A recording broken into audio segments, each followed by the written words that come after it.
ધારી બગસરા ખાંભા ભાજપના ધારાસભ્ય જેવી કાકડિયાના પત્નીના નિવેદનથી ખળબળાટ, વિવાદ વધતા માફી માંગી. સ્થાનિક સ્વરાજની ચૂંટણીને લઈને ગરમાગરમીનો માહોલ જામ્યો છે. વિવાદાસ્પદ નિવેદનોથી રાજકારણ ગરમાયું છે. ત્યારે ધારી બગસરા ખાંભા મત વિસ્તારના ભાજપના ધારાસભ્ય જેવી કાકડિયાના પત્ની કોકિલાબેને વિધર્મીઓને લઈને નિવેદન આપ્યું. ધારાગણી જિલ્લા પંચાયત બેઠક પર ભાજપના ઉમેદવારનું ફોર્મ ભરતા સમયે કોકિલાબેને કહ્યું કે ભાજપ સંગઠનને વિધર્મીનો નાશ કરવાની ઝુંબેશ ઉપાડી. ગુજરાતમાં કદાચ પ્રથમ વખત કોઈ ધારાસભ્યના પત્નીએ આ પ્રકારે ખુલ્લેઆમ વિધર્મી શબ્દનો પ્રયોગ કરી ઉશ્કેરણીજનક નિવેદન આપ્યું હતું તેવું માનવામાં આવી રહ્યું છે. ચૂંટણીના માહોલ વચ્ચે આ નિવેદનથી વિવાદના એંધાણ વર્તાઈ રહ્યા છે. આ ભાજપની સરકારે અને સંગઠને જે વિધર્મીનો નાશ કરવા માટે જે ઝુંબેશ ઉપાડી છે અને એટલા માટે બાપુને ટિકિટ આપી છે, મહાવીર બાપુને, તો આપણે બધા સાથે મળી અને આ વિધર્મીનો નાશ કરીએ અને ભાજપને સક્ષમ કરવા માટેના જે દાવેદારો ઉમેદવારો મૂક્યા છે એ ઉમેદવારો વિજય થઈને આવે એવી દાન મહારાજના ચરણોમાં પ્રાર્થના કરીએ છીએ. બીજી તરફ જિલ્લા કોંગ્રેસ પ્રમુખ પ્રતાપ દુધાતે પલટવાર કર્યો. વિધર્મી કોને કહેવા માંગે છે આ વાત તેમને જ પૂછવી જોઈએ. ત્યારે અધિકારી શાસનમાં લોકો ત્રાહીમામ છે અને આ નિવેદનથી લોકોના મુદ્દા ભટકાવવાની એક ભારતીય જનતા પાર્ટીનું ષડયંત્ર છે. આ વાત ઉપર હું વધારે એટલા માટે કંઈ કહેવા નથી માંગતો. વિધર્મી કોને કહેવા માંગે છે એ બોલનાર વ્યક્તિને જ આપ પૂછી લો. મારી તો મુખ્ય માંગ અને મુખ્ય પ્રજાજનને એટલી જ વિનંતી છે કે આ સ્થાનિક સ્વરાજ એ લોકોના લોકલ પ્રશ્નોનું ઇલેક્શન છે. ધોરાજીમાં ચૂંટણી લડવા કોંગ્રેસ પાસે ઉમેદવાર ન હોવાથી ભાજપે આપ્યા. ભાજપના ધારાસભ્યોએ કર્યા ધડાકા, કોંગ્રેસે કર્યો પલટવાર.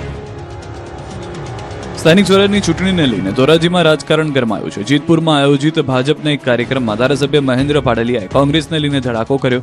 તેમણે જાહેર મંચ પરથી સ્પષ્ટતા કરી કે કોંગ્રેસ પર પ્રહાર કર્યા. ધોરાજી નગરપાલિકાની ચૂંટણી લડવા માટે કોંગ્રેસ પાસે ઉમેદવાર નહીં હોવાથી ભાજપે ઉમેદવાર આપ્યા, જેને લઈને કોંગ્રેસના પૂર્વ ધારાસભ્ય લલિત વસોયાએ પલટવાર કર્યો અને આપ બડાઈ છોડી પોતાના પક્ષની ચિંતા કરવાની સલાહ આપી. કોંગ્રેસના ફોર્મ ભરવા માટે કોઈ ઉમેદવાર જ નહોતા, તો એ આપને આનંદ થશે કે ઉમેદવારો આપણે આપ્યા કે ભાઈ તમારું ખરાબ ન ગયે તો આ ઉમેદવાર છે ને આનું ભરાવી દો.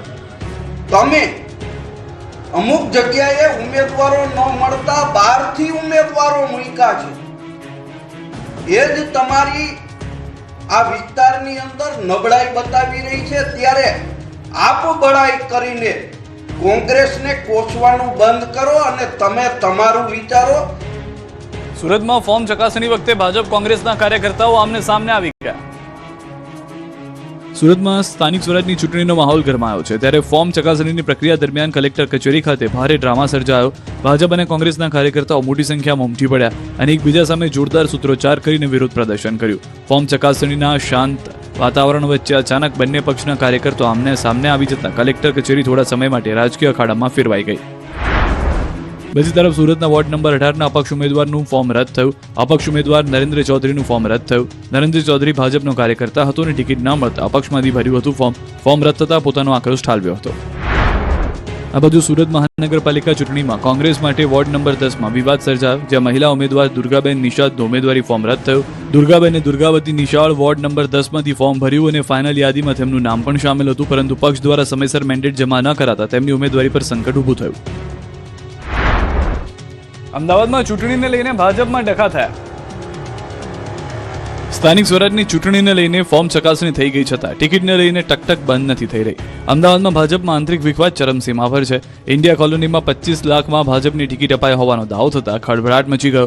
સોશિયલ મીડિયા વોટ્સએપની પોસ્ટ વાયરલ કરી. ભાજપ કાર્યકરોએ વોટ્સએપ ગ્રુપમાં બળાપો ઠાલવ્યો. સમગ્ર મુદ્દે ઉમેદવાર ઘનશ્યામ બારોટે સ્પષ્ટતા કરી કે 25 લાખ અમારી પાસે હોત તો કોર્પોરેશનની ચૂંટણી કેમ લડી રહ્યા હોત.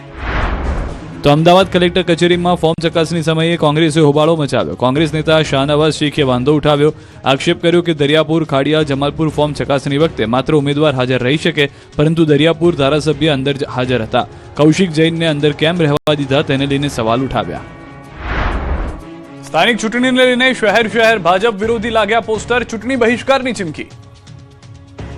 સુરત શહેરમાં ચૂંટણીનો માહોલ જામ્યો છે, પરંતુ શહેરના એક ખૂણે લોકશાહીના પર્વનો ઉગ્ર બહિષ્કાર થઈ રહ્યો છે. ઉત્તરાયણ વિસ્તારમાં આવેલી ગોકુળ પાર્ક 2 સોસાયટીના રહીશોએ તંત્રની ઉદાસીનતા અને રાજકીય પક્ષોના પોલા વાયદાઓથી કંટાળીને આગામી ચૂંટણીમાં મતદાન ન કરવાનો મક્કમ નિર્ણય લીધો છે. ગોકુલ પાર્ક 2 સોસાયટીના રહીશોએ રોડ નહીં તો વોટ નહીંના નારા સાથે આવનારી ચૂંટણીનો બહિષ્કાર કર્યો. સોસાયટીના પ્રવેશદ્વાર પર લગાવાયેલા બેનરો દ્વારા તમામ રાજકીય પક્ષોના ઉમેદવારોને પ્રવેશ પર પ્રતિબંધ મૂકવામાં આવ્યો. અને ભાજપ, કોંગ્રેસ તથા આમ આદમી પાર્ટી સામે ખુલ્લો અસંતોષ વ્યક્ત કરવામાં આવ્યો. છેલ્લા 3 વર્ષથી બિસ્માર રસ્તાની સમસ્યાથી પરેશાન રહેવાસીઓને તંત્ર પર અવગણનાનો આક્ષેપ કરાયો. અનેક રજૂઆતો છતાં ઉકેલ ન મળતા સ્થાનિકોએ હવે કડક વલણ અપનાવ્યું છે. આશરે 350 જેટલા મતદારો ધરાવતી આ સોસાયટીના લોકોએ એક પણ મત ન આપવા સંકલ્પ કર્યો છે. આ તરફ વડોદરામાં પણ વિરોધની આગ ફાટી નીકળી છે. વડોદરાના ગોત્રી વિસ્તારમાં વોર્ડ નંબર 10ના ભાજપના મહિલા ઉમેદવાર અવની સ્ટેમ્પવાલા વિરુદ્ધ પોસ્ટર વોર શરૂ થઈ ગયું છે. આ વિસ્તારમાં ઉમેદવાર યોગ્ય નથી તેવા પોસ્ટર લાગ્યા. 4 રસ્તા ઉપરના સર્કલ ઉપર બેનર લગાવવામાં આવ્યા છે, જેમાં અવની સ્ટેમ્પવાળાના ફોટા ઉપર ચોકડી મારી નીચે લખ્યું છે કે ઉમેદવાર યોગ્ય નથી. આ ઉપરાંત અન્ય એક બેનર પણ લખાયું છે કે વિસ્તારમાં એટલો પણ વિકાસ ન કરો કે લોકોએ કાદવમાં રહેવું પડે. સ્થાનિક ઉમેદવારોની પસંદગી નહીં થતા સ્થાનિક કાર્યકરોમાં રોષ ફાટી નીકળ્યો છે. અમદાવાદમાં પણ વિરોધના સૂર ઉઠ્યા છે. શહેરના અસારવા વિસ્તારની 7થી વધુ ચાલીમાં ભાજપ વિરોધી પોસ્ટર લાગ્યા. શહેરી વિકાસ મંત્રી દર્શના વાઘેલાના વિસ્તારમાં પોસ્ટર લાગતા ચકચાર મચી ગઈ. કમળનું ફૂલ અમારી ભૂલના લખાણ સાથે પોસ્ટર લગાવી લોકોએ વિરોધ કર્યો. ખાનગી બિલ્ડર્સના લાભ માટે ભાજપના મળતિયાઓ દ્વારા ખાનગી મિલકતો પર જબરજસ્તી કબજો થઈ રહ્યો હોવાનો આક્ષેપ કર્યો. આ લોકોએ ચૂંટણી બહિષ્કારની ચીમકી આપી. વિરોધના દ્રશ્યો સુરેન્દ્રનગરના છે. સુરેન્દ્રનગર મહાનગરપાલિકાના વોર્ડ નંબર 5માં લોકોએ પ્રાથમિક સુવિધાના અભાવે વિરોધ કર્યો. ચૂંટણીમાં મતદાન બહિષ્કાર કરવાની ચીમકી ઉચ્ચારી. ફેસબુક પર કમેન્ટ કરનારની ભાજપના ધારાસભ્ય કુમાર કાનાણીએ ઝાટકણી કાઢી.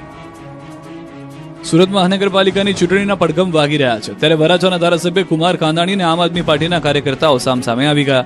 કાનાણી જ્યારે પોતાના વિકાસ કાર્યનું ફેસબુક લાઈવ કરી રહ્યા હતા, ત્યારે આપના એક કાર્યકર્તાએ કરેલી કમેન્ટ બાદ વિવાદ વકર્યો. સામાન્ય રીતે શાંત જણાતા કાનાણીએ આ વખતે આક્રમક મિજાજ ધારણ કર્યો. વોર્ડ નંબર 3ના કાર્યાલય ઉદઘાટન સમયે તેમણે આ કમેન્ટનો જવાબ આપતા કહ્યું કે તું સત્તામાં આવીશ તો શું તારા બાપના પૈસાથી વિકાસ કરીશ? મેં વિકાસની વાત મૂકી, મારું લાઈવ ચાલતું હતું, એમાંથી એક આચાર્યએ કોમેન્ટ કરી કે એ તો પ્રજાના ટેક્સના પૈસામાંથી કરો છો, તો તું સત્તામાં તારા બાપના પૈસાથી કરીશ. નર્મદામાં ભાજપની બેઠકમાં હાજર ન રહેનાર કાર્યકર્તાઓને મનસુખ વસાવાએ ખખડાવ્યા. નર્મદા જિલ્લા ભાજપની ઉમેદવારોની બેઠકમાં સાંસદ મનસુખ વસાવા થયા ગરમ. કેટલાક ઉમેદવારો ગેરહાજર રહેતા તીખી ટકોર કરી. ભાજપે જિલ્લા પંચાયત, તાલુકા પંચાયત અને નગરપાલિકાના ઉમેદવારોની બેઠક કમલમ ખાતે બોલાવી. આ બેઠકમાં સાંસદ મનસુખ વસાવાએ હાજરી લીધી. હાજરીમાં નગરપાલિકા અને જિલ્લા તાલુકા પંચાયત બેઠકમાં કેટલાક ઉમેદવારો હાજર ન હતા. સાંસદે ટકોર કરી કે ગેરહાજર ઉમેદવારોને કોઈ તકલીફ હોય તો કહી દેજો, મેન્ડેટ બદલી નાખીએ. કેટલાક ઉમેદવારો હાજર ન હતા તો સાંસદે કહ્યું કે મારા મિત્ર હોય તો પણ નહીં ચાલે.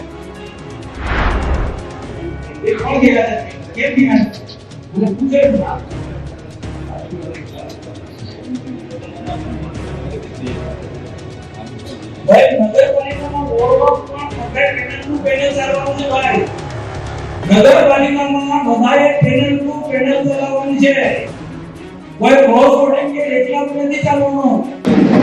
કદાચ કોઈ કાર્યક્રમને એવો મંદુક હોય તો કોઈ નામ લગાડી તો એક જ પાર્ટી મેન્ડેટ બદલાઈ શકે છે.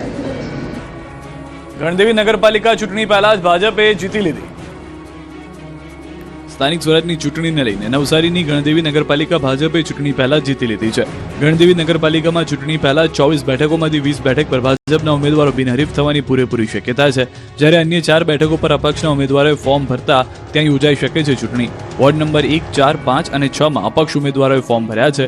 ઉમેદવારી પત્રો ભરવાના અંતિમ દિવસે કોંગ્રેસ દ્વારા પોતાના ઉમેદવારોના મેન્ડેટ સમય મર્યાદામાં ન પહોંચાડવામાં આવતા કોંગ્રેસ ઉમેદવારોના તમામ ફોર્મ રદ થશે. જો ઉમેદવારો પોતાનું ફોર્મ પરત ખેંચે અથવા ફોર્મ ચકાસણી દરમિયાન કોઈક ક્ષતિ અથવા તેને લઈને કોઈક તકલીફ દેખાશે તો ગણદેવી નગરપાલિકાની 24 બેઠકો પર ભાજપના ઉમેદવારો બિનહરીફ જાહેર થઈ જશે. કોંગ્રેસનું મિસમેનેજમેન્ટ કે પછી કોઈ ખેલ પડ્યો તેવી ચર્ચાએ રાજકારણમાં જોર પકડ્યું. પાટણમાં પિતાનું ફોર્મ રદ થતા હવે પુત્ર સંભાળશે મોરચો. પાટણ નગરપાલિકાની ચૂંટણીમાં એક ભારે રસાકસી અને ગજબનો કિસ્સો સામે આવ્યો. વોર્ડ નંબર 2માં કોંગ્રેસના ઉમેદવારનું ફોર્મ રદ થતા હવે રાજકીય સમીકરણો બદલાયા છે. ઘટના એવી છે કે પાટણ નગરપાલિકાના વોર્ડ નંબર 2માં કોંગ્રેસે દશરથ લાલને પોતાના સત્તાવાર ઉમેદવાર તરીકે મેન્ડેટ આપ્યું, પરંતુ ફોર્મ ચકાસણી દરમિયાન ચૂંટણી અધિકારીએ તેમનું ફોર્મ રદ કર્યું. ફોર્મ રદ થવાનું કારણ જાણી સૌ કોઈ ચોંકી ગયા, કેમ કે દશરથ લાલને 5 બાળકો હોવાને કારણે કાયદાકીય જોગવાઈ મુજબ તેઓ ચૂંટણી લડવા માટે અયોગ્ય ઠર્યા. જોકે કોંગ્રેસ માટે રાહતના સમાચાર એ છે કે દશરથ લાલનું ફોર્મ રદ થયું, પણ તેમના પુત્રએ